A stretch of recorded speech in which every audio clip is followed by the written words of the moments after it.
Just had your first baby? Why not buy your first house as well? This is everything that you need to know about how the banks treat maternity leave.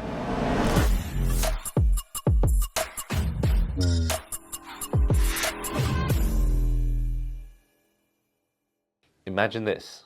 You're wanting to buy your first home, you've just had your first child, you're on maternity leave, and the banks don't want to give you a loan.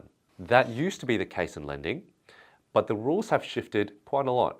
The goalposts have made it much easier for someone who's on mat leave or paternity leave to be able to get a loan.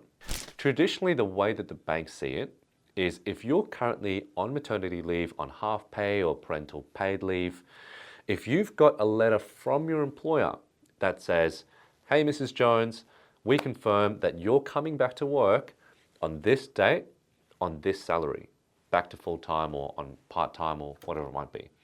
With that letter, the banks will actually use your return to work salary when they're looking at your borrowing capacity. And the way that they cover that shortfall where you don't have as much income is they go, okay, cool, on your current income, how much are we failing our servicing position by? If that's, say, $5,000 a month, and you're going back to work in 6 months' time, as long as you've got the savings to show that you've got $5,000 every month for the next 6 months, so $30,000 now in savings, we could bridge that gap and we can use that return to work salary. The issue then becomes, what if I'm going back to work as a casual worker? What if my income's not going to be consistent? I won't have my base hours. Every single bank has said, if you've been on mat leave and you're going back casually, we still need to see you work about 3 months to be able to use that income.